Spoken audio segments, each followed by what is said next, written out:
So for now, we're going to go ahead and move right into the fundamentals of exploitation um, to give you kind of a foundation in that, and then we will let you do some exploitation.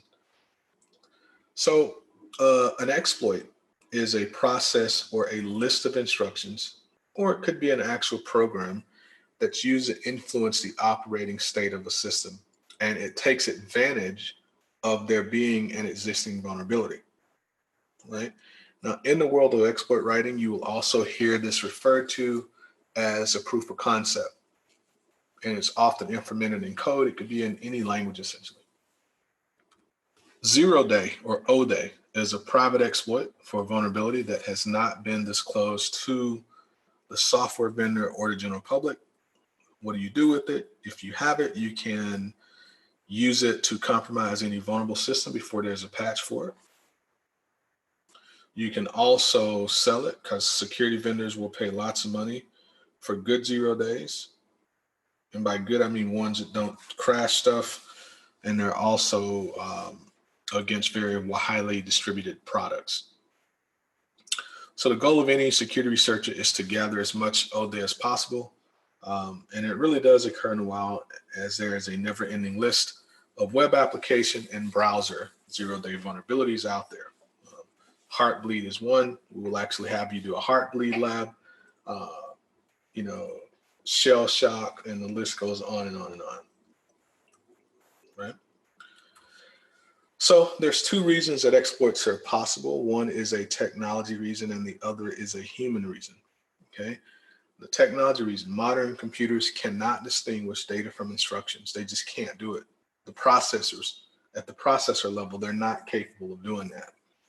Also, software is exploited when data is passed off as instructions. And if there's time, I'll do a buffer overflow demonstration. I'll show you how to write a buffer overflow exploit from beginning to end. And when I'm done with that demo, you will have a completely 100% clear and precise understanding of what a buffer overflow is. Even if you don't have a programming background, I'll do it in a way that it'll make sense to you. Now, why are the exploits possible? There's human reason, and then there's, software technology reasons. First of all, vulnerabilities are hard to discover in code. If you don't believe me, try doing a code audit against a coding project that's 100 million lines of code. It can get very, very tough, very fast. Also, we have the modularity of code and division of labor for large coding projects that keep this problem going even more, because you might have one piece of software that's written by 5 different software companies that have different SDLC processes, different security requirements, et cetera, and then you end up with a product that has gaps in it security-wise at the end. This is a common, well-documented problem here, right? So if the vulnerabilities are discovered by the security researcher or malicious hacker and not released publicly, they can save it for pen tests, they can trade with others, they can sell it, they can, malicious hackers will just use it to get into high profile targets until there's a patch for it, or until it's discovered. It can also be used to hack into other people's computers that also have 0-day. And essentially you could put it in a book. But the point is, remember, eventually someone else will release the vulnerability to the public. There's no doubt about that. Once it becomes used, once you start using it, people are going to see it. It's going to become common knowledge at that point, or at some point. Now, bug track, it's discovered by the security researcher and released publicly. You can release it to bug track, to full disclosure.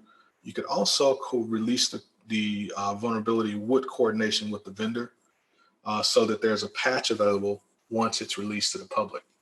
Right? Now, even if the vulnerability is released without an exploit, someone else will eventually release an exploit for it. Simple as that. Remember, patches can be reverse engineered.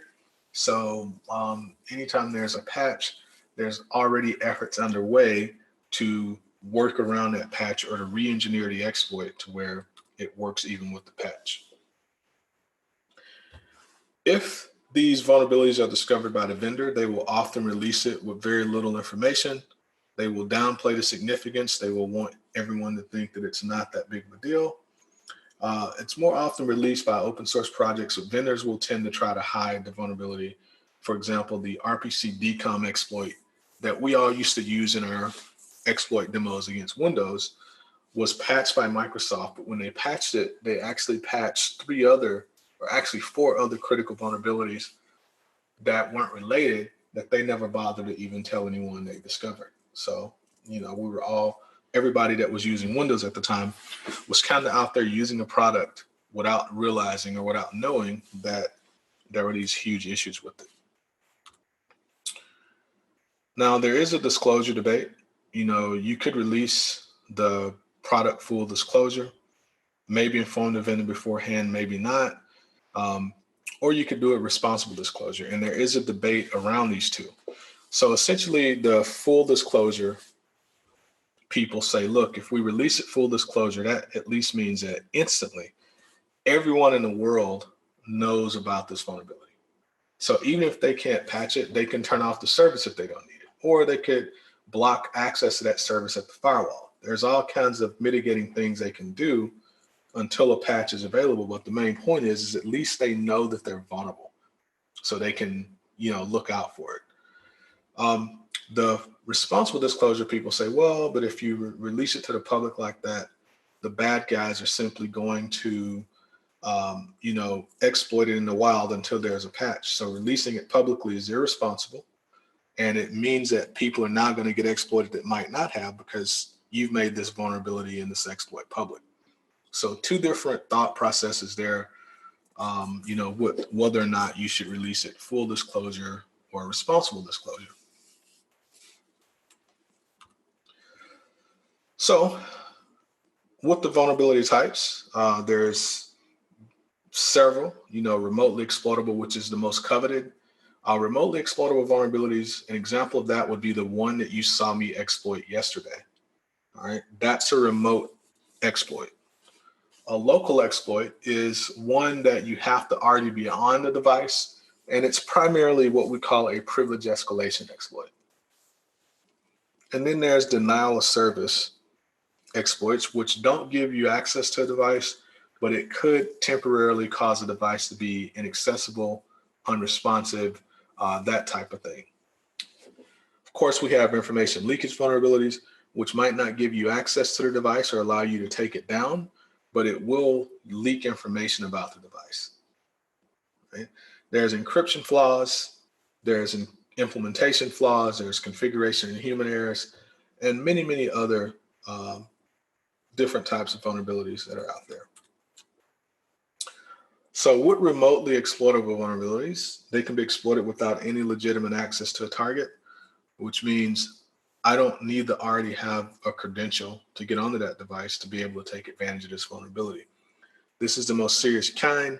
You can usually identify these because in the public world, they'll be notated with things like allows remote code execution, or on the vulnerability rating matrix, they'll be rated as probably a 10 or higher.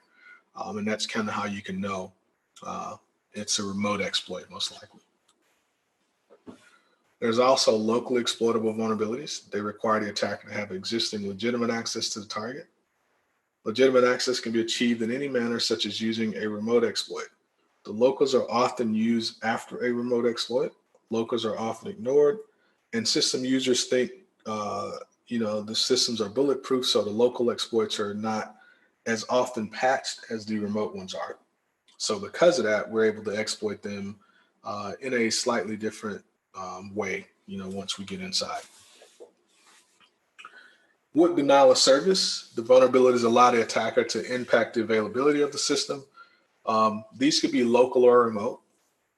There's resource exhaustion ones. There's ones that allow an arbitrary crash. And there's the ones that are we call distributed denial of service. So one way to differentiate distributed from regular denial of service is if I were flooding Daniel's machine with traffic from my machine, that would be a denial of service. But if I were flooding Daniel's machine with traffic from thousands of machines spread out across the internet, that would be a distributed denial of service. And that's one way that you can think about the difference between those. With information leakage vulnerabilities, they allow the attacker to gather sensitive or potentially damaging information.